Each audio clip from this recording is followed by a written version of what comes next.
So it's a great privilege to have you with us, Brother Jose Philip. Thanks so much for being willing to do this. Happy to be here doing this with you, Sam. Good to be here. Right, and so we want to get straight away into the passing of Brother Ravi Zacharias, and just want to again express our condolences to you, especially since you knew him so well. Did this come as a shock to everyone, or was this something that people were already expected? The passing on of anyone, especially someone who's close to you, no matter how uh, no matter how aware you are of the circumstances, the background, or the things that are happening, especially the health of the person, it doesn't matter how much you know. You never really prepared to see someone leave, to not have the privilege to have the kind of conversations you used to have, or even the thoughts you could think and bounce off with someone like him, and so on and so forth. So in one sense, we all saw that it was coming, but I don't think anyone was prepared for it to happen so quickly. Uh, I'm sure if we had a few more days or a few more months or a few more years, we would have still said the same thing. And I think that's possibly because of the affections of the heart. The heart longs for more. Doesn't matter how much you have, it still wants more. So yeah, so I think for a lot of us, especially those who knew him as a close friend, mentor, someone several of us call as father in the faith, or especially in the work of apologetics and evangelism. Um, I don't think we'll ever say, yeah, we've had enough. No, it is still something that we're grappling with. I for sure am grappling with it. Yeah, it was too soon, if you were to ask me.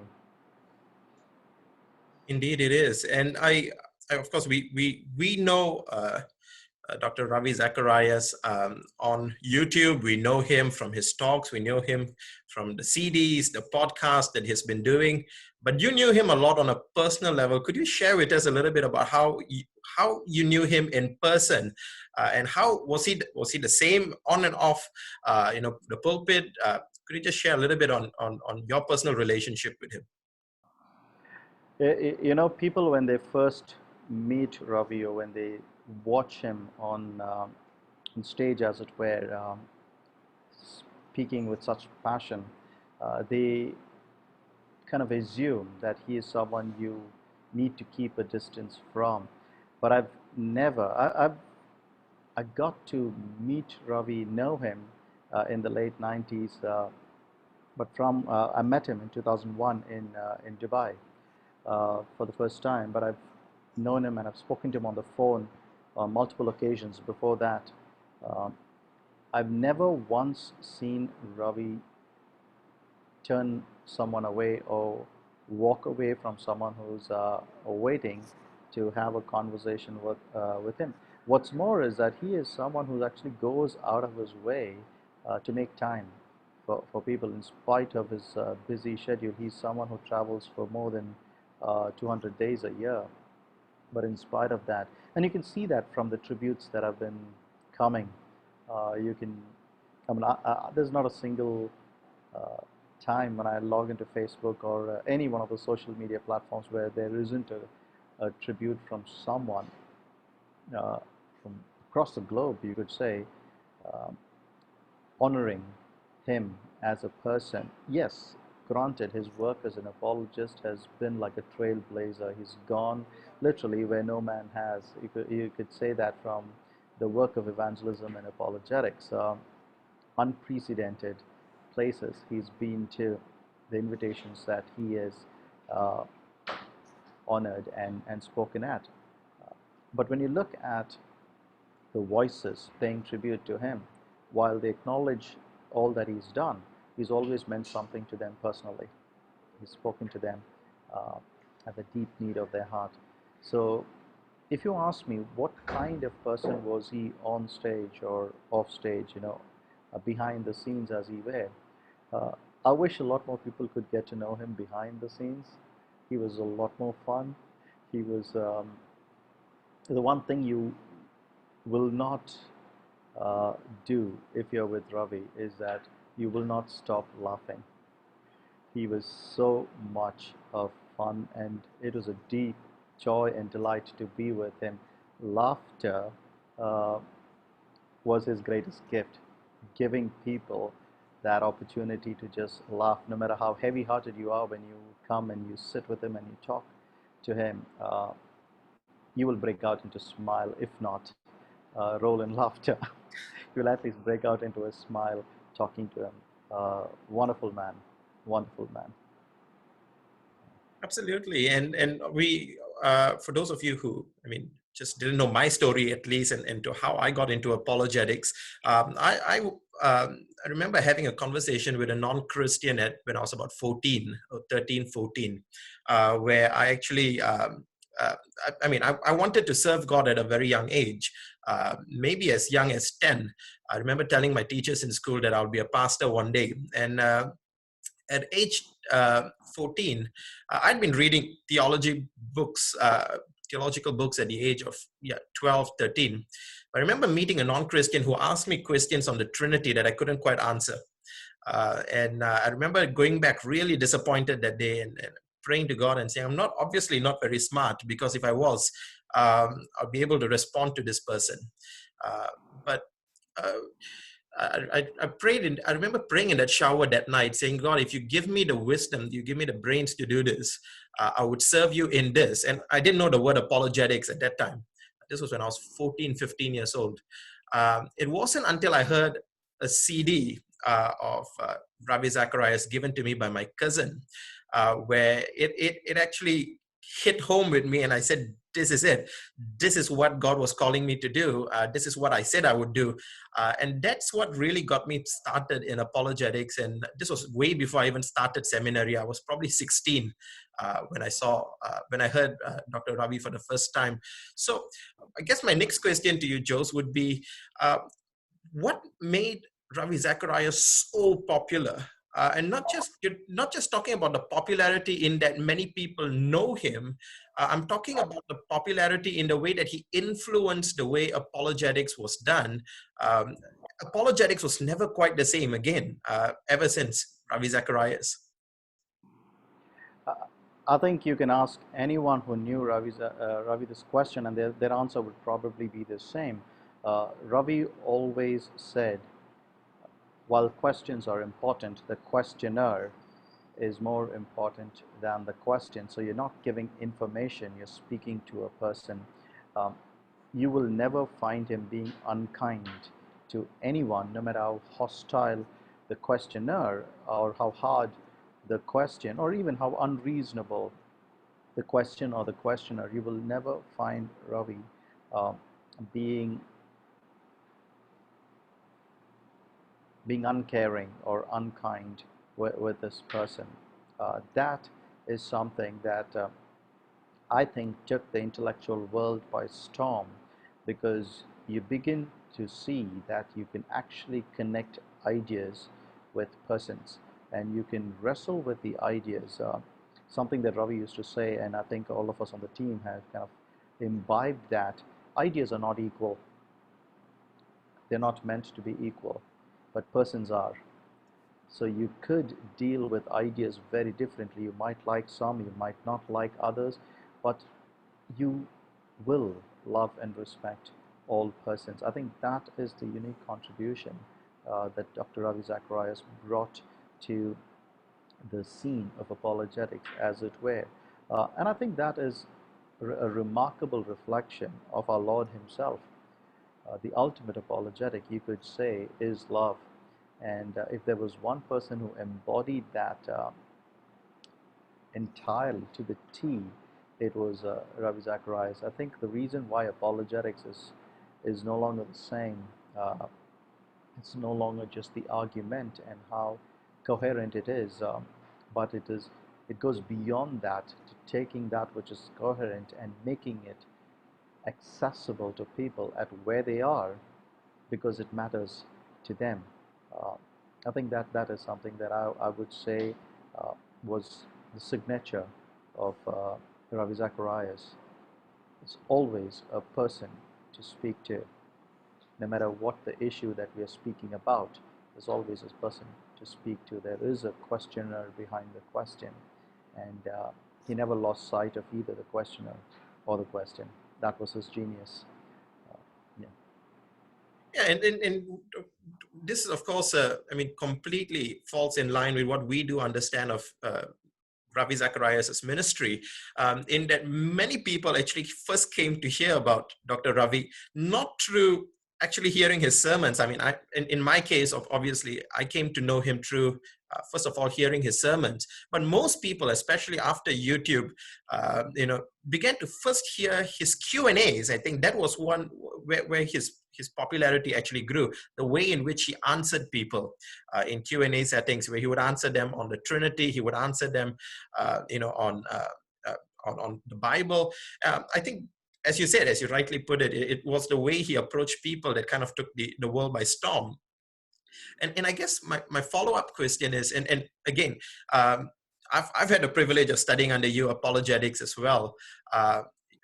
When I was in seminary, for those of you who don't know, Jose Philip was actually my lecturer in apologetics. This was back in 2009. That's a long while ago, Right. 11 years ago. Yeah, I'm just wondering in terms of approaching, I mean, obviously, you have people that do debates today. I do debates with people that do debates. But what is I'm trying to phrase this in a question. How would a person-centered apologetic, if I could use that phrase, different from just an apologetic that is focused on just giving answers, regardless of the person? How does that look like? I'm sorry if I'm not phrasing the question properly. Uh, you did well, Sam, in raising the question and the way you did it, because it's not an easy question to ask. And we've had this conversation multiple times on approach and methodology and so on and so forth.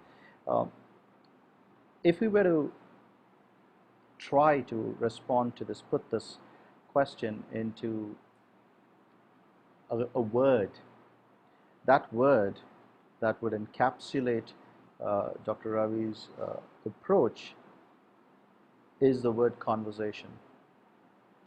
He was a conversationalist. He would invite you into the conversation with him. He's a master storyteller. He would invite you into that story. You see, the stories, there's a fascination with stories where you're able to appreciate a story. It stimulates your imagination. But then there are stories which goes beyond just stimulating your imagination. It invites you into the conversation, and that's what he did all the time. Uh, it was how he framed the question and the answer to the question, where he drew people into the conversation with him. Uh, I don't know if Ravi has ever stepped into debating someone, but I don't think there's any person who had any doubt or where the weight of logic and argument rested when he's done with presenting his case. Uh, Profound is what you would say in the way he presents his argument. I mean, for those of us on the eastern side, from Singapore and Malaysia and so on and so forth, sometimes Ravi can be too chim, right? But that's the whole thing. He is able to take that which is profound and bring it to the level at which you could interact with him. I mean, you'll have to listen to him a few times, but then you could interact with the idea that he's presenting to you, because he gives it to you in a narrative and he invites you into that story. That to me is brilliant, and I think that's also because of what he wanted to do. He he rarely wanted to give people information and then move on, but he's always wanted to help people. He saw apologetics as a helping ministry. That's what I would think.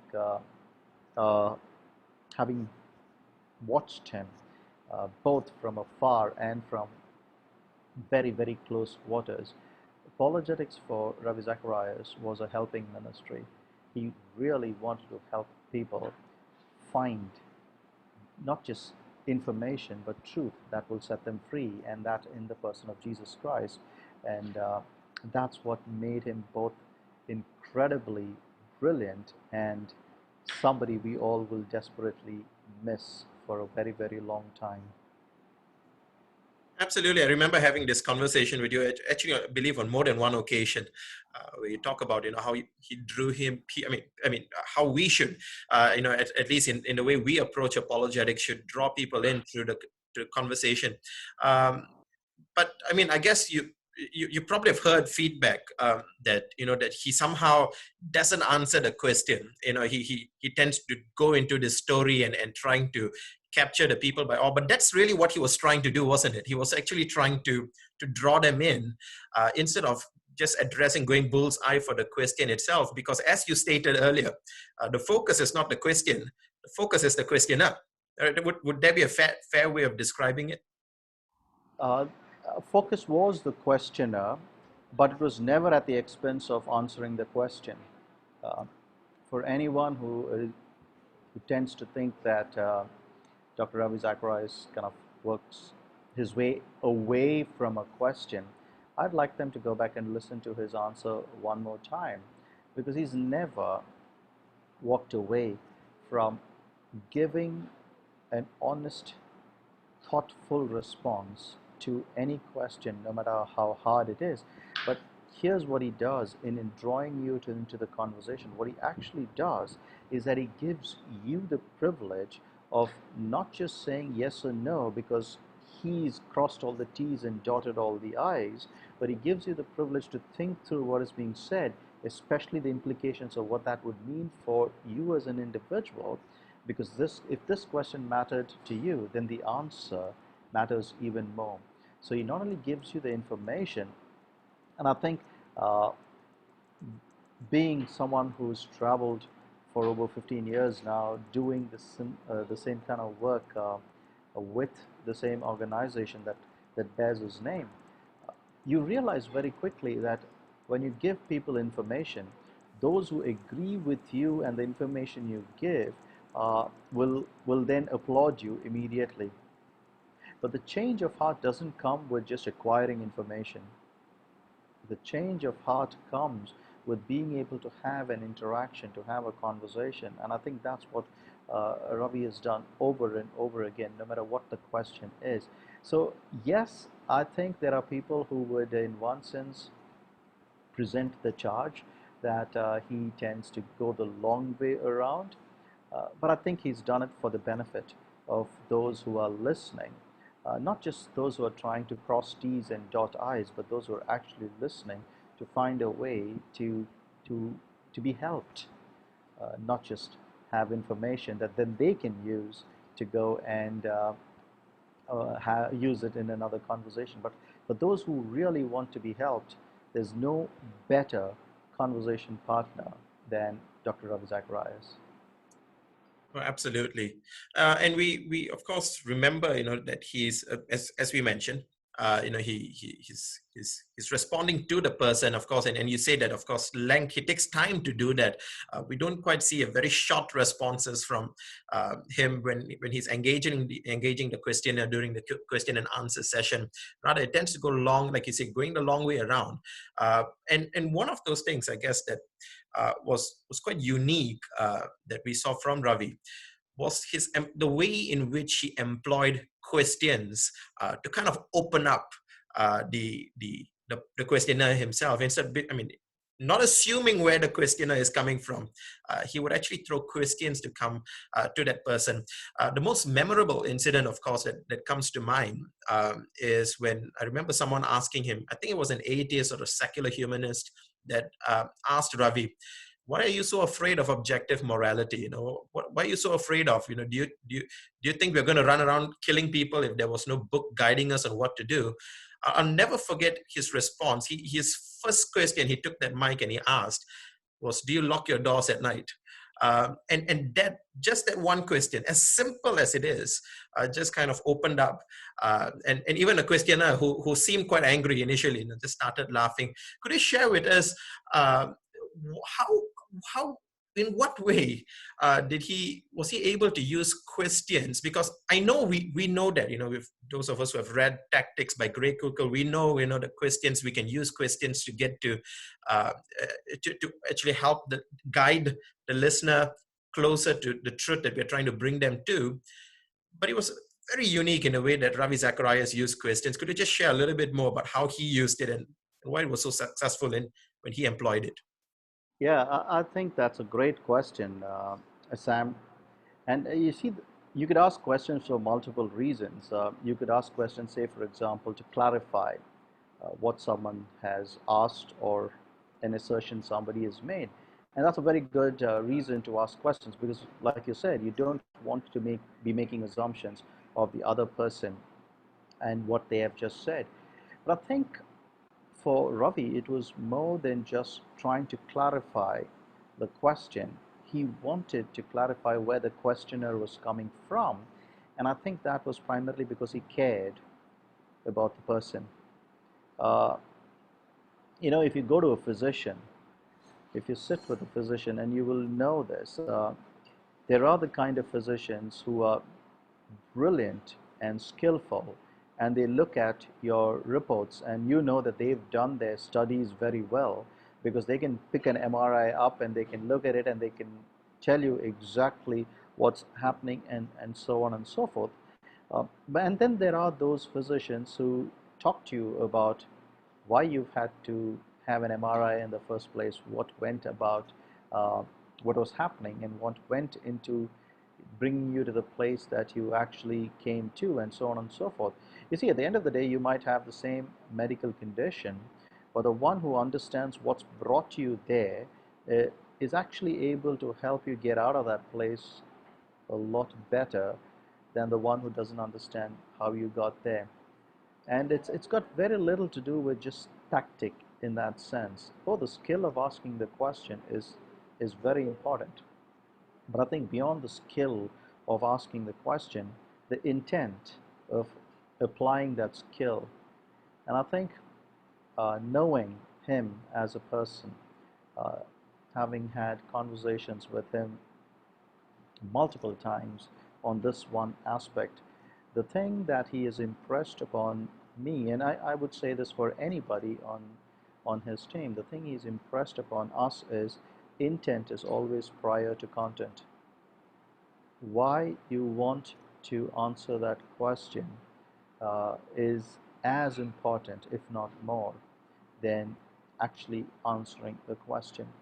And that's what made his questions so pointed, so precise. And you will find that sometimes he stands up and he makes a very heavy question, a weighty one.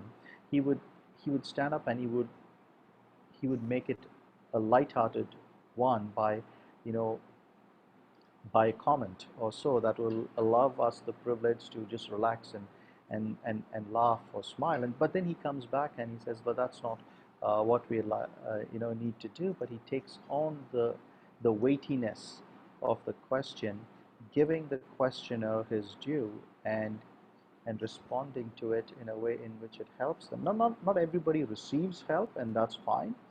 But if they wanted to receive help, he is the best person you could have received that help from. No one did it more graciously than he did. And it began with his intention of asking the question. He just did not want clarity of what the person was asking. He wanted clarity on where the person was coming from. And he did that because he cared deeply about the questioner. Uh, in fact, I could say he cared more about the questioner than the question itself. And the fact is, none of us really articulate the question the way we want to, right? I mean, we've done this a couple of times just in this conversation. We were saying we're not really sure if we're raising the question we want to the way we want to. Ravi made sure that even if you could not articulate the question the way you wanted to, you had a fair hearing and you had a response that would help you. And going from intent to the people, that he was able to reach. One of the things that I think that stands out in the ministry of Dr. Ravi Zacharias was his ability to reach people that regular apologists would not have been able to reach, no matter how qualified, no matter how skillful. He was able to reach people in the Middle East who are high up. And he was able to reach people in the United Nations. He was able to reach politicians. He was able to reach all kinds of people. Do you think it was that approach of intent more than content, or rather the focus on the intent, that enabled him to have that wide reach, as opposed to just being a brilliant scholar and reaching a bunch of Christians that are interested in the subject? Yeah, there could be many ways of responding to that question, and no matter how I responded to it, it in some sense would be speculation, because I've not had the privilege of any of these people that you just mentioned, or kinds of people that you mentioned, tell me here is why we want him to come and speak to us. We do know that he is someone who talks to people at their level, where they are. And so definitely, irrespective of who you are, you would like to have a conversation with someone who's able to understand where you're coming from and respond to you at that level for that purpose. And he was a master at doing that. But more than that, I want to be very, very clear that the way he ministered and the ministry he was called to do was unique. It was literally one of a kind. I mean, he has blazed the trail of apologetics, and an organization that he's built with over 100 plus apologists, a global ministry that is spread out across the multiple continents, with offices all over. That's his legacy. He's built that. Uh, but you see, God has been the builder all along. And uniquely, God has built him to be at places where God wanted him to be. So, behind the brilliance, the genius of Ravi Zacharias was the hand of the Creator, who fashioned him for the way that his ministry unfolded, for the way he continued to minister. And it I can't but go back in my memory to what he would share. I mean, he shared this multiple times, say about his own testimony, where coming to faith in Jesus Christ on that bed of suicide, and then making this commitment to God, where he says, uh, if you were to take hold of me, I will leave no stone unturned in pursuing after you. And that's what God does with someone who seeks him with all his heart. Truly, and Ravi has said this, God is the only one who knows to humble you without humiliating you, and exalting you, lifting you up without puffing you up with pride. Uh, God has exalted Ravi to where he is, and what has happened through his labor of love. God has been the author of this life. How did he get to these places? God did it. Why did he get to these places? God wanted it. How did he flourish in these places? Because God caused his work to prosper. Absolutely profound reply to that. Thanks so much, Jose, for that. And just slightly dwell a little bit longer in that question before going to his sermons. One of the things that I found really unique as well, we're talking about a series of things that were unique about his ministry, was that not only was he able to reach a variety of different kinds of people, but he was also be able to reach people that disagreed with him. And as you rightly pointed out, God did it. God wanted it to happen. God achieved it. And I've noticed so many times that people reach groups they disagree with. We're talking about since D.L. Moody, Ravi Zacharias was, I think, the next person, I think, to actually speak at the Mormon Tabernacle. He's spoken, he's been able to reach different groups, and I don't want to go down to the list, but he's reached different groups that would otherwise be closed. I mean, he's been on Ben Shapiro's show, and Ben, of course, is a Jew, and you look at the way in which he's able to have that sort of a reach. But most people that actually get that reach are people that actually have to compromise the gospel message. But not Ravi. He didn't have to. He was able to have that reach while maintaining the exclusivity of the gospel message, maintaining and preaching Christ, and still able to get that response. I mean, I know you just said that God did it, but there has to be more to that, isn't it? Yeah, it is. Thank you for that question. Definitely, it is God who did it, and it's also how He did it. If you look at any of Ravi's public talks, or if you had the privilege to sit with him and you would talk to him, you see, Ravi never compromised on truth. He never did. And the reason I believe that was something that came effortlessly to him was because Ravi actually genuinely believed that the truth mattered equally for everybody. If it was if it is good for me, it's great for you. That's what he believed about the truth. He truly believed that Jesus was the only one who could restore humanity to what it is supposed to be. The zeal in his heart, the passion for the gospel of Jesus Christ was truly because he loved him. He loved Jesus with all his heart, with all his mind, his soul, his strength. And that would come through. And the one thing that no, doesn't matter how hardened a skeptic you are, the one thing that you yourself will find not just difficult but impossible to push back against is love.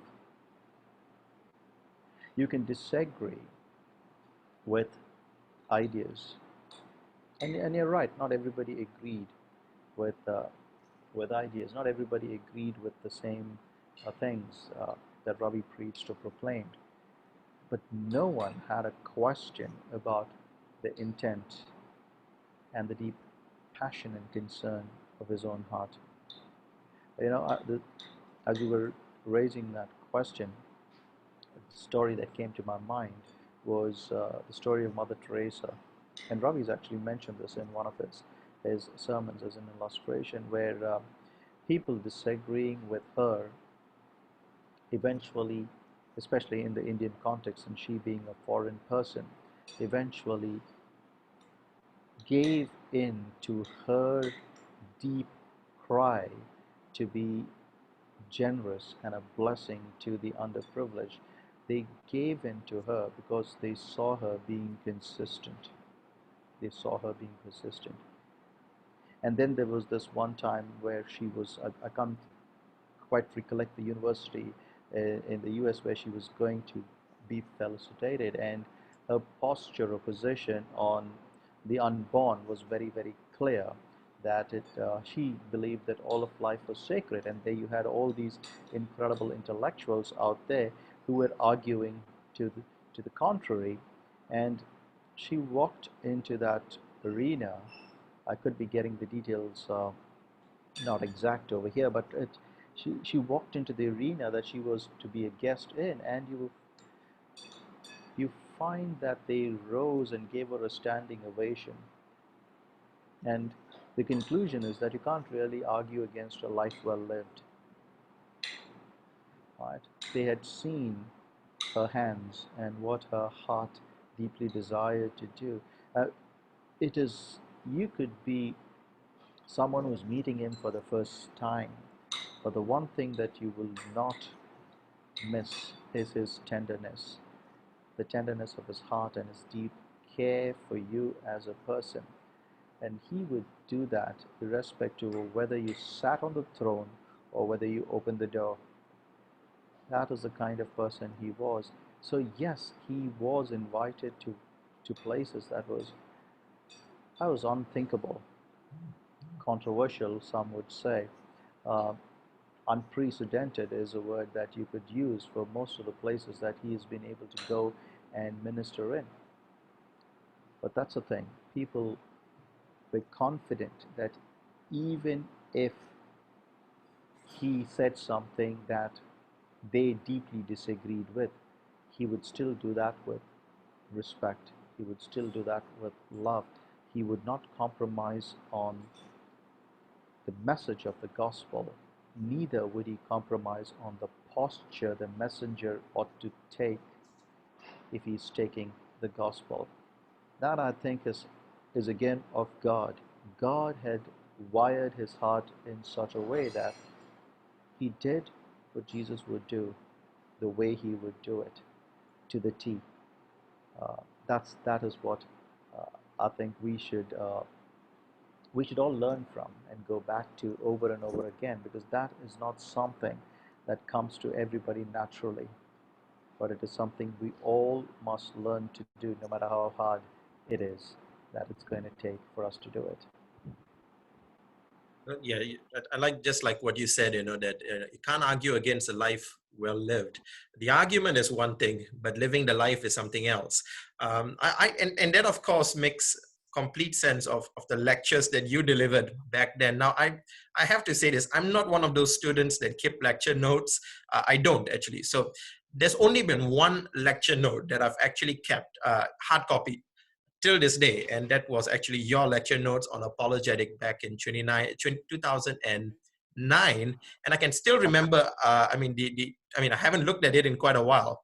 I can remember your paper on postmodernism in the first cover, and I can also remember the title, Apologetics, a Primer.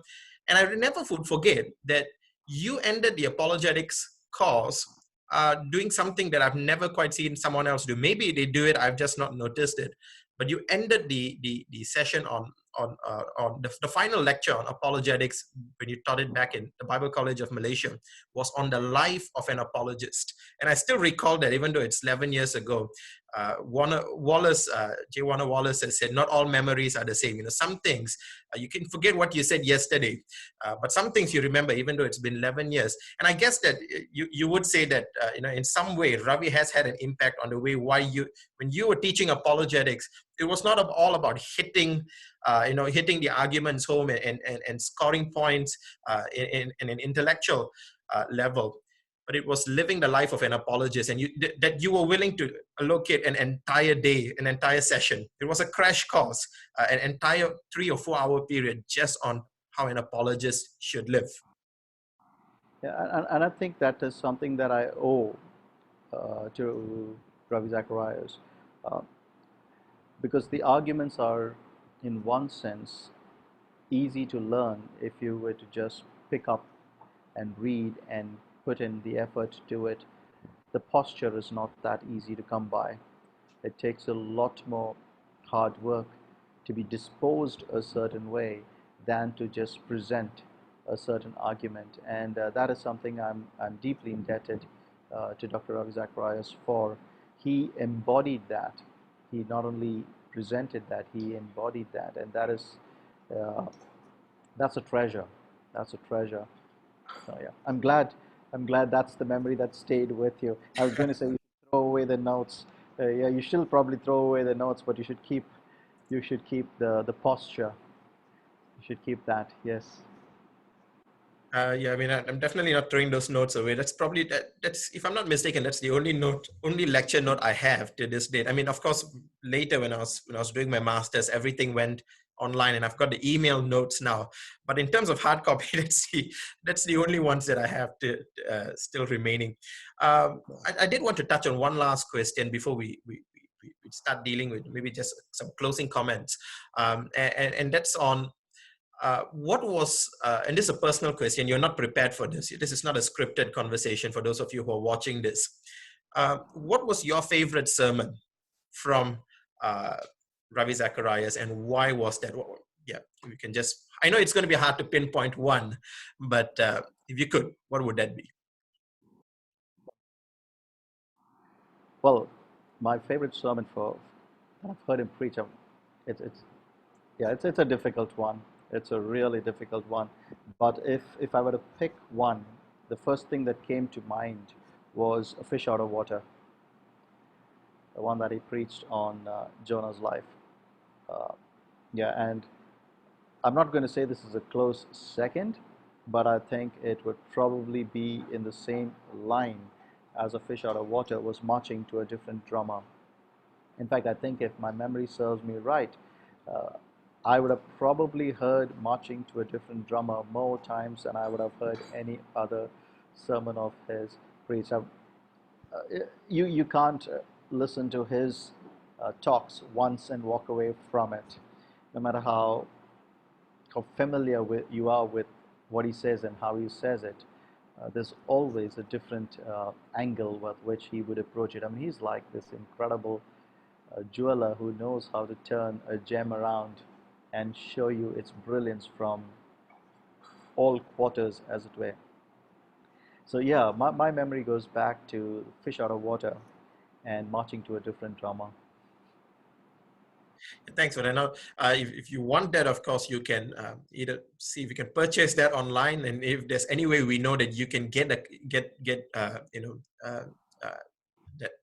sermon by Dr. Ravi Zacharias, we'll have that linked in the description box, either a link to YouTube or a link to where maybe you could purchase that. I'm not sure if it's available, but if it is, like we said, this is not scripted. We'll try and keep that in the description box for you.